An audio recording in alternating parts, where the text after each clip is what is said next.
بسم اللہ الرحمن الرحیم۔ قرآنی معلوماتی سیریز میں آپ کو خوش آمدید کہتے ہیں۔ آج قرآنی معلوماتی سیریز میں دو دلچسپ سوالوں کے جواب کے ساتھ آپ کے سامنے حاضر ہوئے ہیں۔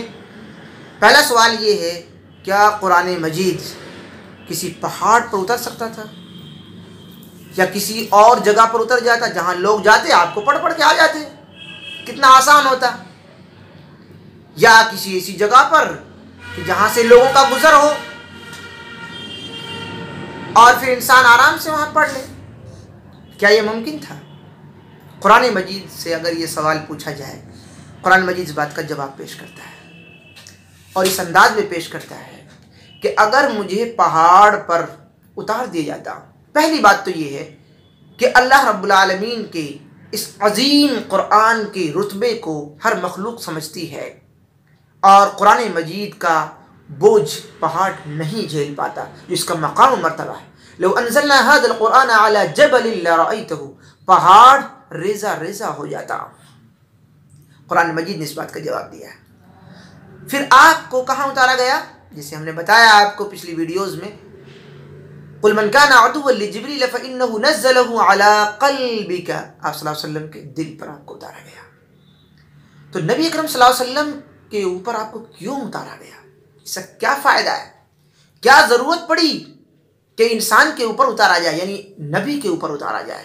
قرآن مجید نے اس بات کا جواب دیا ہے لوگوں کے لیے اور کہا ہے کہ ایسا ہونا ناممکن تھا کہ مجھے کسی اور جگہ پر اتارا جاتا، کیونکہ وہ اس عظیم قرآن کے بوجھ کو برداشت نہیں کر پاتی وہ چیز۔ اور اگر فرض کر لیجئے کہ مجھے پہاڑ پر اتار دیا جاتا، قرآن مجید نے اس بات کا جواب دیا، تو پھر میرے احکام، میری ڈیٹیلز کون بیان کرتا؟ نبی اکرم صلی اللہ علیہ وسلم پر جو آیت کریمہ نازل ہوئی، آپ نے اس کو بیان کر دیا کہ اس کا مطلب یہ ہے اور اس کا مطلب یہ ہے۔ عملی آپ نے پریکٹیکل کر کے بتلایا، عملی تشریح، عملی گائیڈ آپ نے لوگوں کو دی۔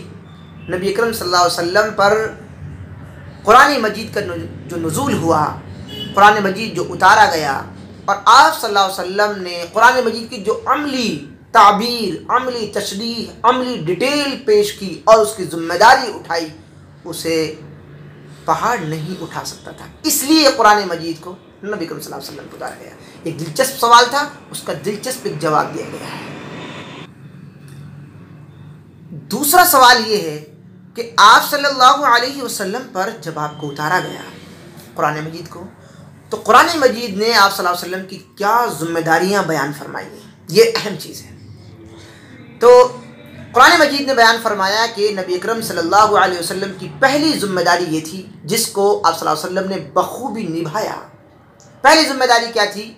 ایمان والوں کے دلوں کو صاف کر دیں، آپ ان کو بتائیں، ان کو سمجھائیں، ان کے دلوں میں جو کھوٹ پیدا ہو گیا ہے رب العالمین کے تعلق سے، اسے آپ صاف کر دیں، دل کو ان کو پاک کر دیں۔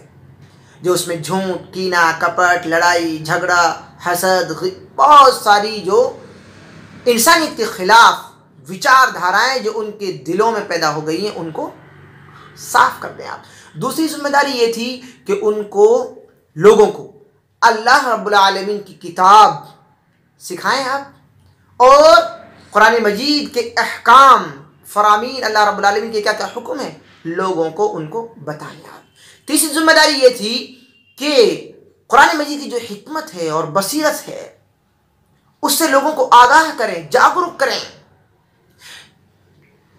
پانچویں یہ تھی کہ قرآن مجید کی گائیڈ اور تشریح، تفصیل لوگوں کے سامنے آپ بیان فرمائیں، عملی طور پر بھی، زبانی طور پر بھی۔ چھٹی ذمہ داری یہ تھی کہ انسانی زندگی کی رہنمائی کے لیے ایک عملی اور مثالی نمونہ آپ پیش کر کے بتلائیں۔ آپ کو دیکھیں تو لوگ آپ کو آئیڈیل مانیں۔ ہر حکم پر پہلے آپ خود عمل کریں اور تب لوگوں کو بتائیں کہ یہ عمل ایسے کیا جاتا ہے۔ تو آپ نے پورے اسلام کو عملی طور پر پیش کیا لوگوں کے سامنے۔ ساتویں ذمہ داری یہ تھی آپ صلی اللہ علیہ وسلم کی کہ اصل دین کے بارے میں ان تمام اختلافات کی حقیقت کو لوگوں کے سامنے واضح کریں، صاف کریں، جو پہلے جتنے بھی نبی گزرے ہیں ان کی امتوں کے درمیان میں اختلاف پیدا ہو گئے ہیں، ان تمام کا آپ خلاصہ کریں، ان کو سمجھائیں، ان کو واضح اور تشفی بخش مطمئن جواب ان کو دیں آپ۔ اس سلسلے میں تمام ملاوٹوں کو آپ الگ کر دیں، جو لوگوں نے دین کے اندر جو ملاوٹیں کر دی، الجھنوں کو آپ دور کر دیں، گمراہیوں کے پردے کو آپ بالکل چاک کر دیں، راہ ہدایت کو لوگوں کے لیے آپ آسان بنا دیں۔ 8ویں ذمہ داری یہ کہ حق جو ہے فکری اور عملی گواہ بن کر آپ رہیں دنیا کے اندر، آپ حق کا، سچائی کا فکری طور پر بھی عملی طور پر بھی آپ گواہ بن کر رہیں، چاہے کتنی ہی بڑی سے بڑی مشکلیں کیوں نہ آ جائیں۔ نبی اکرم صلی اللہ علیہ وسلم کی قرآن مجید کی ذمہ داریوں میں نویں ذمہ داری یہ تھی کہ لوگوں کو اللہ رب العالمین کے علاوہ جن کی پوجا کی جاتی ہے ان کی پابندیوں سے آزاد کریں، انسانوں کی بندگی سے نکال کر ایک اللہ کی بندگی کی طرف لوگوں کو لے آئیں، ان کو غلط رسم و رواج کے بوجھل زنجیروں سے نجات دلائیں، آپ حلال و حرام کا ٹھیک حد بندی آپ ان کے درمیان میں طے کریں، جو قرآن مجید نے لوگوں کے سامنے پیش کیا ہے، سماجی قانون، وہ قانون ان کے درمیان میں لاگو کریں تاکہ کسی بھی انسانیت کا اپمان نہ ہو سکے اور احترام میں کوئی کمی نہ آ سکے۔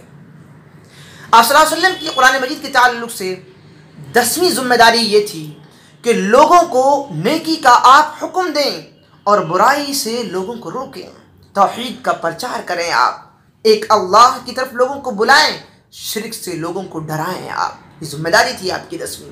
اور آخری قرآن مجید کے تعلق سے نبی اکرم صلی اللہ علیہ وسلم کی جو ذمہ داری تھی وہ 11ویں ذمہ داری تھی، قرآن مجید نے جو بیان فرمائی ہے۔ 11ویں ذمہ داری یہ تھی کہ اللہ کے دین کو انسانی زندگی کے ہر گوشے میں، ہر کونے میں جاری و ساری اور غالب کر دیں آپ۔ اللہ رب العالمین نے آپ کو یہ حکمت، یہ دانائی، عقل مندی آپ کو عطا فرمائی کہ نبی اکرم صلی اللہ علیہ وسلم نے 23 سال کی بہت ہی کم مدت میں دنیا کے کونے کونے میں، چپے چپے میں اسلام کا نام پہنچایا، اسلام کا پیغام پہنچایا، لوگ قرآن مجید کو اپنے سینے سے لگانے لگے، اور لوگوں نے سینے سے لگا کر خالی سینے سے چھوڑا نہیں اسے بلکہ اس پر عمل کیا۔ آج مسلمانوں نے یہ کیا کہ سینے سے تو لگایا مگر اسے پڑھا نہیں، اسے اپنی زندگی میں نہیں ڈھالا۔ اسی وجہ سے رب العالمین کے یہاں سے ان کو پھٹکار پڑی ہوئی ہے، دوریاں ملی ہوئی ہیں، اور رحمت سے وہ دور ہیں، اللہ رب العالمین کے فضل سے دور ہیں۔ مسلمان اگر قرآن مجید سے اپنا رشتہ جوڑیں تو آج بھی اللہ رب العالمین کا فضل، آج بھی رب العالمین کی رحمت ان کے اوپر ضرور آئے گی۔